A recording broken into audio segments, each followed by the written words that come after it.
Abrimos, señoras y señores, la tertulia de este jueves 5 de mayo de 2022. Saludo en primer lugar a Cecilia Aguiluz, allá en Salto. Buen día.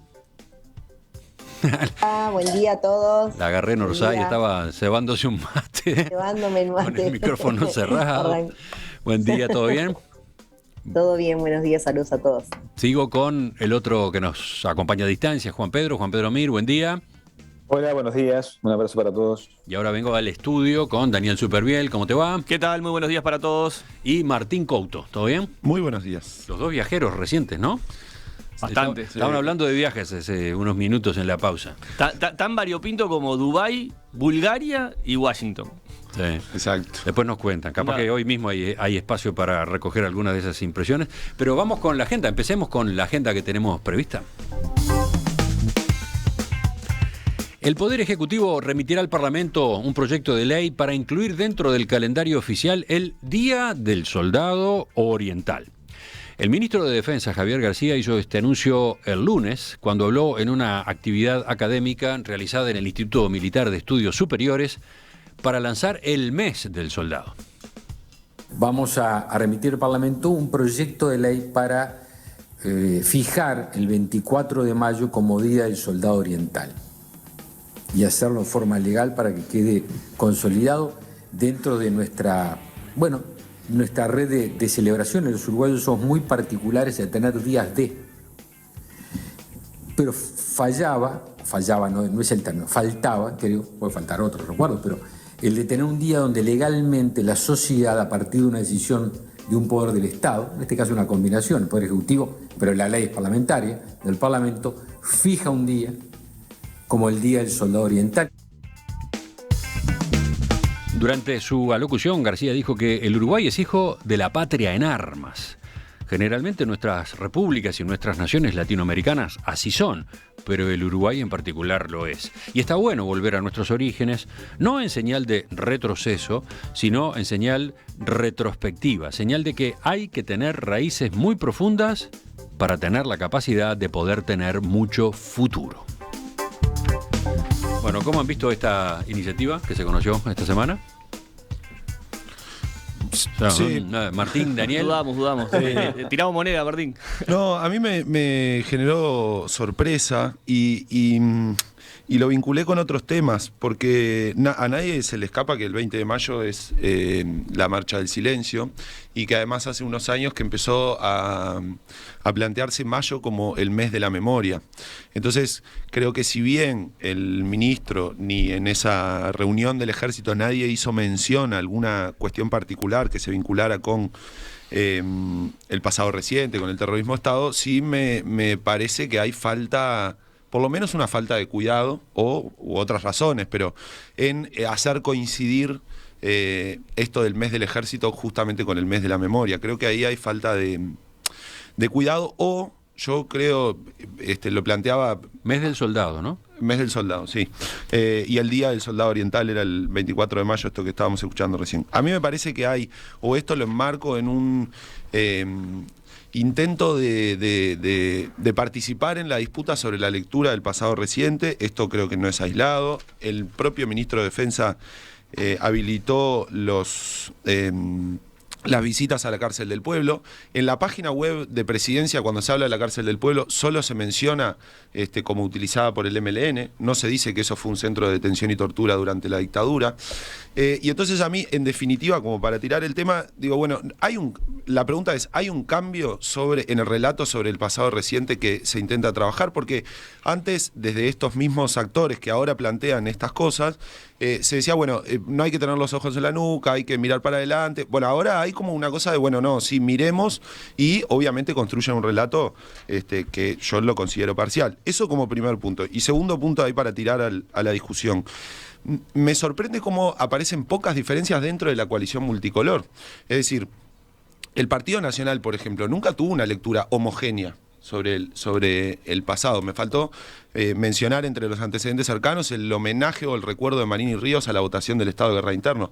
Tengo una cita ahí de lo que planteó Wilson sobre haber votado el estado de guerra interno y su autocrítica y criticando al Poder Ejecutivo de la época. Sin embargo, hoy uno mira y pareciera que en el Partido Nacional, salvo alguna vocecita, hay una lectura homogénea sobre el periodo previo al golpe de Estado, lo cual me parece una novedad, porque entonces esos matices o esas diferencias grandes dentro del Partido Nacional y que también hubo dentro del Partido Colorado, ahora parece mucho más abroquelado y, como dice Rila, el historiador, pareciera que hay dos competencias entre el gobierno y el Frente Amplio sobre el relato oficial y la segunda sobre el relato del pasado reciente, y la segunda es entre el herrerismo y Cabildo Abierto. Pero me sorprende que hayan desaparecido esos matices dentro de los partidos que hoy forman la coalición multicolor.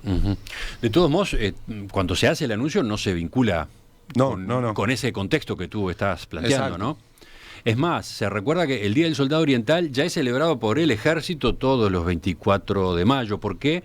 Porque es la fecha de la muerte del capitán Manuel Antonio Artigas, a quien la Junta Revolucionaria de Buenos Aires reconoció como el primer oficial muerto en combate en la época aquella de la Revolución.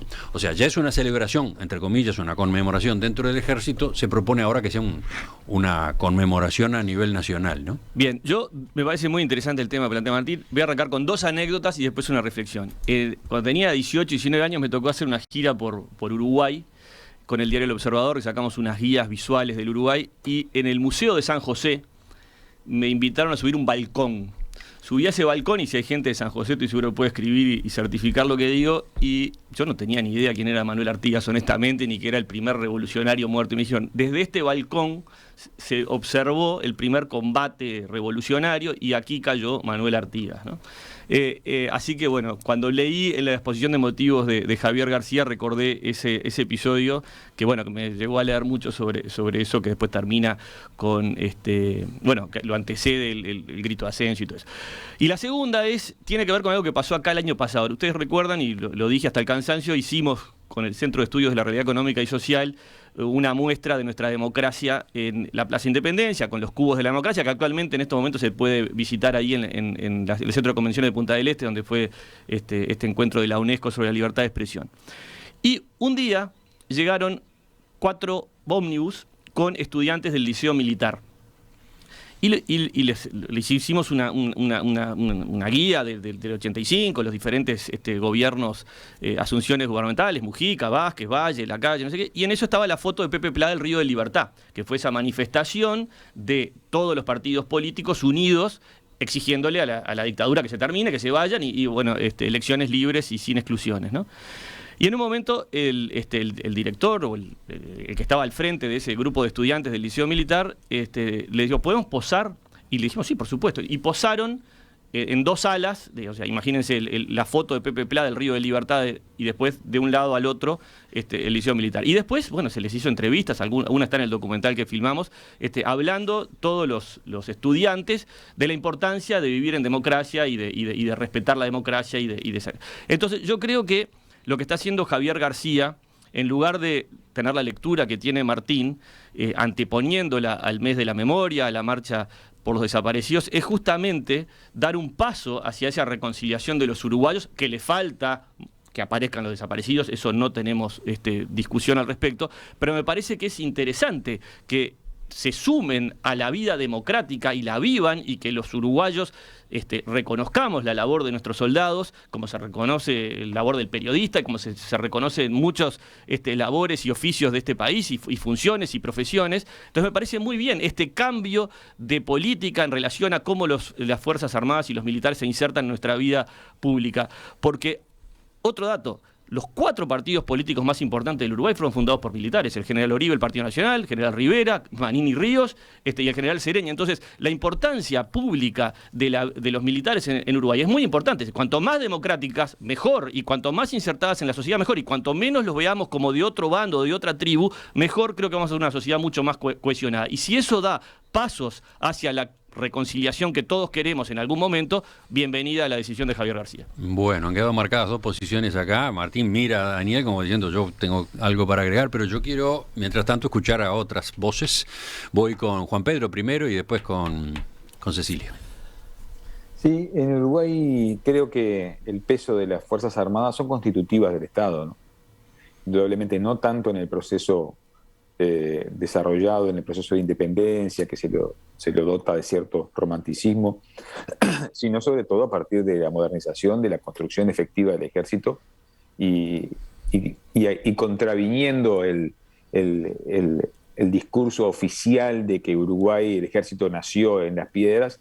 El ejército uruguayo nació en la guerra contra el Paraguay, ¿no? Ahí nació el ejército profesional uruguayo en la triste, conocida guerra de la Triple Alianza, ¿no? Entonces yo creo que la presencia militar en Uruguay de las instituciones, como del Estado en general y del ejército en particular, es una presencia constante que en cierta forma en el Uruguay del 2021 uno se pregunta si hasta no es anacrónica, ¿no?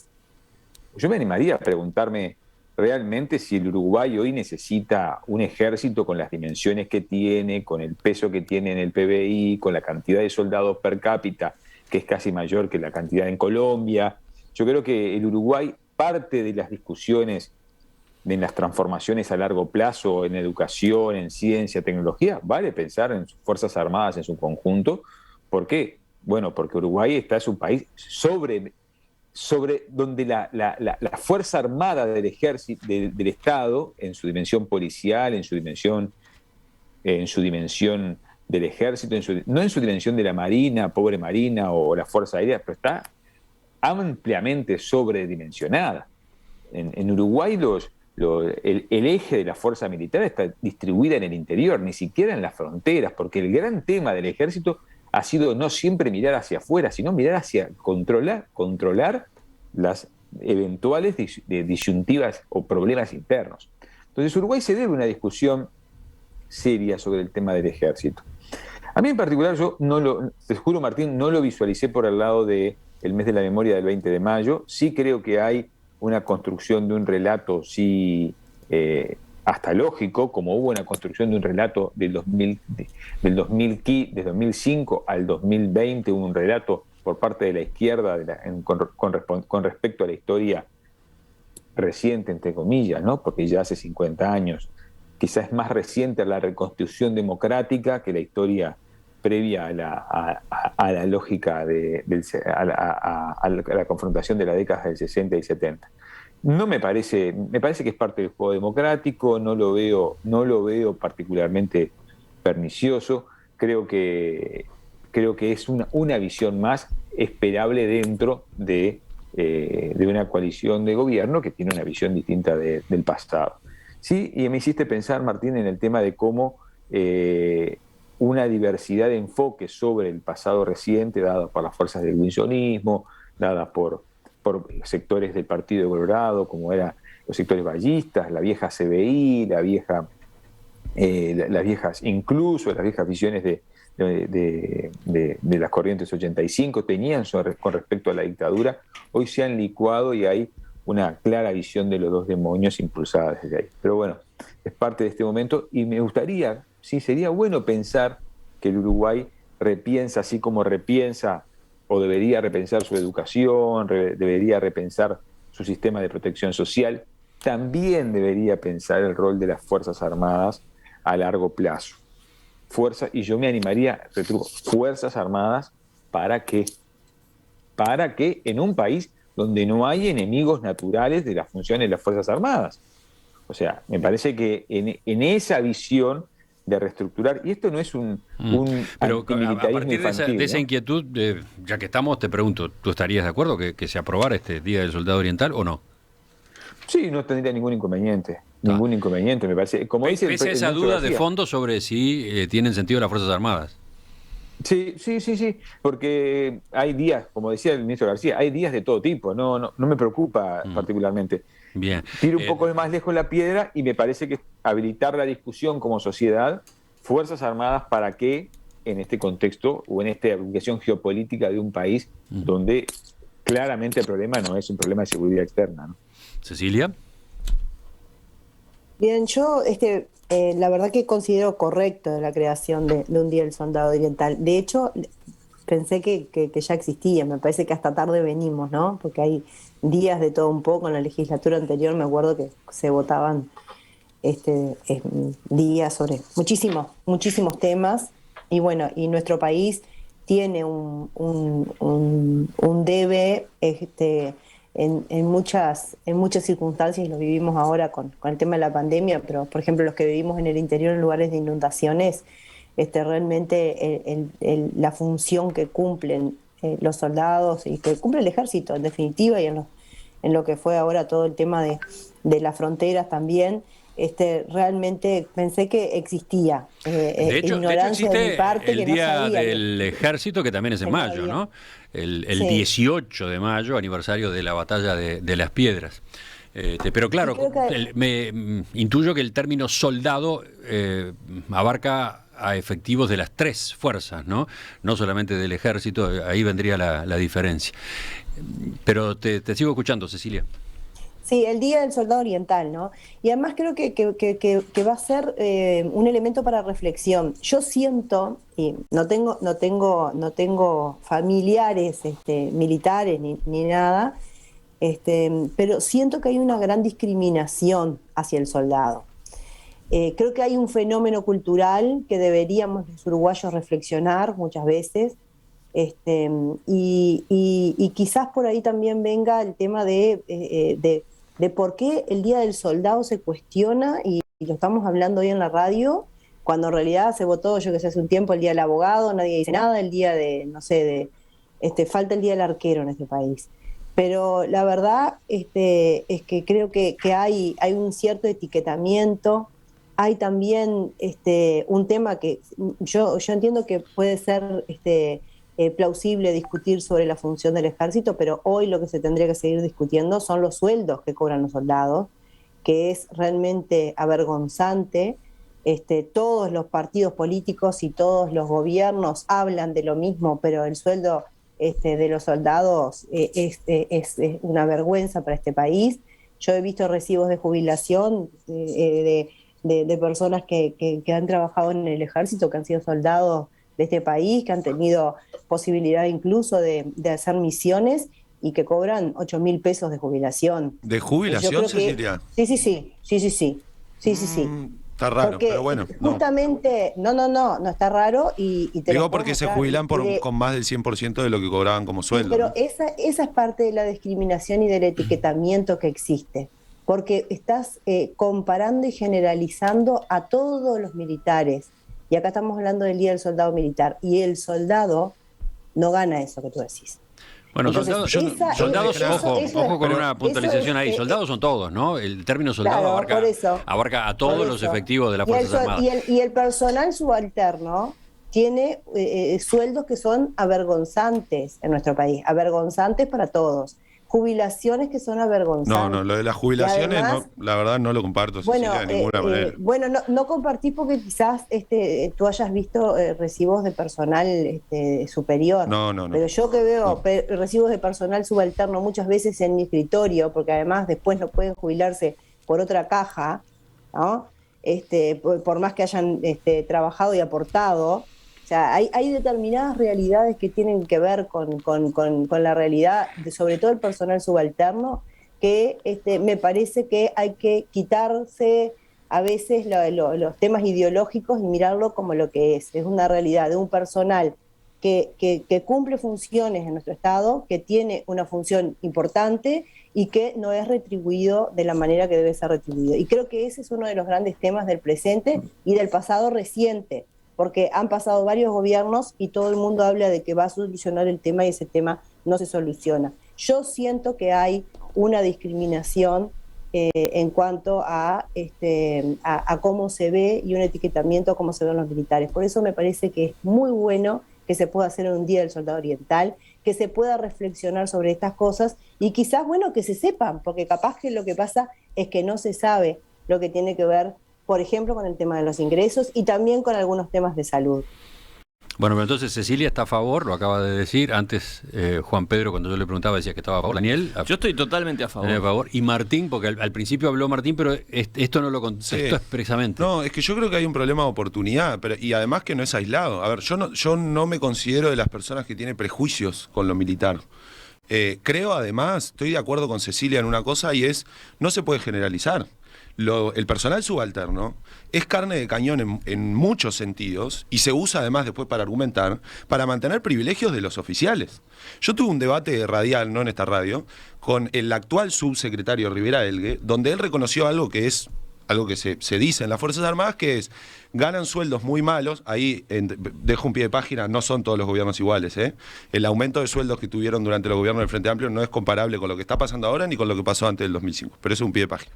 Ganan sueldos... Y la ley de orgánica interna que les cambió también todos los criterios también fue del Frente Amplio. Sí, claro que sí, pero porque veníamos con una ley orgánica de la dictadura, ¿no? Que era lamentable desde muchos puntos de vista. Como muchas normas que hay en este país que siguen siendo de la dictadura. Pero justo la que regula las Fuerzas Armadas, ya en el siglo XXI es obvio que había que actualizarlo, pero el actual subsecretario Rivera L. reconoció al aire que lo que se hace es que las jubilaciones, los retiros y pensiones militares son la zanahoria, para que los soldados soporten tener sueldos muy malos, soporten tener condiciones de laburo muy malas, porque en un futuro se van a jubilar. Es decir, totalmente distorsionado el concepto de sueldo, el concepto de jubilación, etcétera. Yo creo que eso hay que cambiarlo. También agrego que la discusión sobre los sueldos, sobre la cantidad de personal de las Fuerzas Armadas, etcétera, se tiene que hacer pensando en términos presupuestales. Es decir, queremos mejorar los sueldos, pero con esta cantidad de efectivo, yo creo que no es posible, por ejemplo. Ahora, pregunto yo acá. En alguna de estas intervenciones, ¿no nos hemos ido mucho del tema? La respuesta no es más simple, o la discusión no debería ser un poco más concreta. A propósito de la idea un día del soldado oriental, tengo la impresión de que le hemos estado agregando demasiados ingredientes, me parece. Lo que pasa, Emiliano, que como lo planteaba Martín, de decir que es parte de un tema de relato, lo abrió al tema. Porque claro, la realidad es que si es el Día del Soldado y es el 24 de mayo, ¿estás de acuerdo o no estás de acuerdo y por qué? Es una cosa. Ahora, decir que eso es parte de que se está instalando un relato parcial todavía, cuando en realidad, si vamos a hablar de parcialidad también había antes, abrió el tema.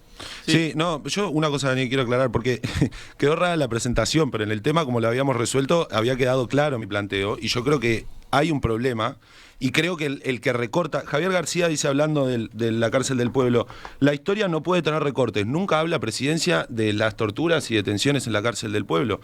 Y lo otro que yo planteaba sobre el tema es, bueno, creo que claramente hay una discusión sobre el relato, que se homenajee en el Parlamento al estado de guerra interno y nadie diga, pero Wilson hizo una autocrítica, disculpen a los compañeros del Zoom, pero dijo Wilson, nos equivocamos. Les dimos facultades que no se usaron para aquello para lo que las pidieron. Quizás en alguna oportunidad hayamos olvidado que para imponer la libertad, el arma más poderosa que el hombre ha inventado es la libertad. Entonces el tema, como yo lo había planteado, tal vez cambió en algún momento, es, por ejemplo, ¿qué pasa con la coalición multicolor? ¿Dónde están las voces desde el Partido Nacional que son profundamente críticas con el periodo inmediatamente previo al golpe de Estado, con el accionar del Poder Ejecutivo? Que recuerden que la masacre que pudo haber pasado en la sede central del Partido Comunista la paró el Toba Gutiérrez Ruiz, siendo presidente de la Cámara de Representantes. Pero si estoy de acuerdo o no con el Día del Soldado, yo creo que hay un problema de oportunidad que se suma a otros accionares del ministro que me dan la pauta de que no estoy de acuerdo con esta forma de abordar estos temas. Yo creo que Javier... ¿Qué tiene que ver con el Día del Soldado? Que quieren el mismo ministro que recorta la historia, que forma parte de la coalición multicolor. La historia estaba recortada cuando no había la cárcel del pueblo, Martín. Y ahora la abrieron diciendo que... Y ahora la abrieron diciendo que... Solo hubo detenidos por parte de la guerrilla. Y ahora la abrieron. Sí, pero la abrieron falseando la historia porque recortan una gran parte de la historia. Bueno, también hay mucha gente que dice que en el periodo del Frente Amplio también se falseó la historia. Bueno. Y son visiones que tienen determinados ciudadanos de este país sobre cómo los gobiernos han pretendido hacer relatos según lo que vos decís. Acá lo que está planteado es el Día del Soldado Oriental y vos le das una connotación de que tiene un relato de poco más de querer cambiar la mente de la gente, como que la gente no tuviera memoria. Yo creo que mientras Cabildo Abierto y el Frente Amplio siguen empantanados en una discusión del relato y del pasado, Javier García mira hacia adelante y trata de sincerar por ahí ese complejísimo relato de lo que fue realmente lo que pasó, que no es la versión de uno o de otro, sino es algo mucho más complejo, que no tiene dueño, que lo va a ir escribiendo cada uno con sus lecturas, con sus interpretaciones. No hay ni los 2 demonios ni los 5 demonios. Hay un golpe de Estado a partir de una guerrilla que quiso tomar el poder y bueno, y hay todo un contexto mundial, internacional, de Guerra Fría, con espías, con intereses de todos lados, mucho más complejo que buenos y malos. Hay buenos y malos de los dos lados. ¿De qué lados? De los dos lados. ¿Cuáles son los lados? De los dos lados que se... Porque en la dictadura hubo un bando que fue el Estado ejerciendo terror. Yo no entiendo cuál es el otro bando y cuál es la responsabilidad. Acá hubo un bando ¿tá? que dio un golpe de Estado. Y hubo otro bando que quiso apropiarse del poder y saltar contra la democracia. ¿Y el Escuadrón de la Muerte en qué bando Y otro está? bando que somos la mayoría de los uruguayos que quedamos en el medio de esa discusión. No, me parece un disparate. No seas malo. ¿El Escuadrón de la Muerte en qué bando está en el periodo previo a la dictadura? La violencia ejercida por parte de organizaciones de derecha, ¿en qué bando yo está? no voy a defender la dictadura si me querés poner en ese lado. Yo no te estoy poniendo, nunca te pondré en ese lugar. Pero lo que te quiero decir es que yo creo que Javier García, con todo lo que está haciendo asociado a charlas con los militares, los mandos medios, los mandos superiores, con el apoyo del comandante en jefe, que están llevando a historiadores, están llevando a periodistas a hablar sobre lo que pasó para repensar y ver la complejidad de un momento que ningún uruguayo quiere volver a pasar. Creo que es bueno, y esto de tratar de volver a hacer sentir orgullo de los soldados uruguayos como integrantes de la sociedad, me parece que es algo bueno, es algo loable, algo que hay que aplaudir. O sea, muy diferente es decirles carne con ojos, como le dijo Mujica a los soldados. ¿Ustedes han hablado con algún soldado alguna vez, mano a mano? Yo tuve la suerte, gracias a En Perspectiva, hace unos años me mandaron a recorrer la frontera, tuve como 10 días viviendo con los soldados que estaban controlando el tema de la aftosa, cenando con ellos, y conversando, tomando ronda de mate con ellos. Y son tan uruguayos como vos y como yo, Martín. Y quieren al Uruguay igual que vos. Esa visión antimilitar que vos me adjudicás, yo no la acepto. No lo digo. Bueno, es más, hay un problema hasta de derechos laborales, pero el problema son los oficiales, por ejemplo, que son los que mantienen este status quo que vulnera derechos del personal subalterno. Si ustedes ven la exposición de motivos de Javier García, termina diciendo que a su vez va a abrir la comandancia en jefe, ahí no sé, ahí que quedan Bolegar Artigas y Garibaldi, para invitar a las familias de los soldados, los que tienen sueldos más bajos, los que están en la frente de batalla con las vacunaciones, con las inundaciones, para que puedan integrarse a todo eso. Entonces me parece que está tratando de hacer algo diferente a lo que hizo el Frente Amplio cuando ocupó la cartera de defensa, y a mí me parece que es muy bueno si eso apunta y apuntala en la reconciliación de los uruguayos. Bueno, se nos termina el tiempo para este tema. Quiero escuchar por última vez a Juan Pedro. Quizás Cecilia ya estuvo allí en el debate con Martín un rato, pero Juan Pedro, a ver, ¿algo más? No, particularmente me parece relevante que se vuelva a plantear el tema. Me parece yo solamente correría el marco de la historia reciente, problematizaría ese concepto de historia reciente, porque hay muchos elementos de la historia de la década del 60 que ya de reciente tienen poco, y que tiene que ver con el hecho de que la historia reciente en Uruguay la ubicaríamos a partir del 85 para acá, y cómo los partidos políticos se han reconfigurado. No tienen nada que ver, me parece, las visiones de los partidos tradicionales o de los partidos, incluso esa división entre unos y otros se atraviesa en el 73, porque si bien hubo visiones en contra del golpe de Estado dentro de los partidos tradicionales, también hubo visiones afables al golpe de Estado dentro de la izquierda. Hubo especulaciones en el marco de la Guerra Fría. O sea, me parece que es demasiado compleja la situación, y creo que el desafío, del 85 para acá y hoy en el 2022, ¿cómo configuramos, por ejemplo, el lugar de las Fuerzas Armadas? Me parece que ese es uno de los desafíos del Uruguay, que tiene que ver en parte, sí, con la desproporcionalidad de las transferencias por ejemplo, hacia la caja militar. Absolutamente desproporcional con respecto al resto de los mortales, no solamente la caja militar, pero tiene que ver con cómo nosotros distribuimos determinados, no solo bienes económicos, sino simbólicos, en parte con las armas del Estado, que no solo son del Ejército, sino que también son de la Policía, son de la Marina, son de la Fuerza Aérea, y creo que ahí en una política integral de defensa es un gran debe, y que cada uno juega su rol. Yo no ubico, y en eso discrepo con Martín, no ubicaría en un eje alineado la postura del ministro de Defensa, por ejemplo, con Cabildo Abierto. ¿Y dónde hay diferencias? No son similares. Yo no identifico las diferencias. Sí, tienen trayectorias distintas. No, pero la posición ahora, porque lo que no se entiende es la trayectoria de Javier García con su posición actual, que parece competir con Cabildo Abierto para ver quién se gana el ejército. Capaz que acá hay cuestiones de política menor interna que tienen que ver con posicionamientos políticos internos, pero creo que hay una matriz histórica, ideológica diferente y bueno. Yo creo que no es conocer a Javier García lo que dijiste, Martín. No, pero es que yo lo juzgo por. A ver, capaz que ustedes hablaron íntimamente y saben cosas que yo no sé. Javier García es el subsecretario del ministerio, es el comandante en jefe. O sea, no hay discrepancia en cuanto al tema del Día del Soldado. Entonces me parece que no es una cuestión política, es una cuestión de orden. Y es una cuestión de que a mucha gente de este país le hace sentir orgullo. Y hay gente que no, porque los tiene estigmatizados. Bueno, y hay que trabajar se nos fue el tiempo de este tema. Ya seguimos en la tertulia, ya cambiamos de tema. Iba a decir cambiamos radicalmente el tema, capaz que algún punto de contacto tiene ahora que pienso.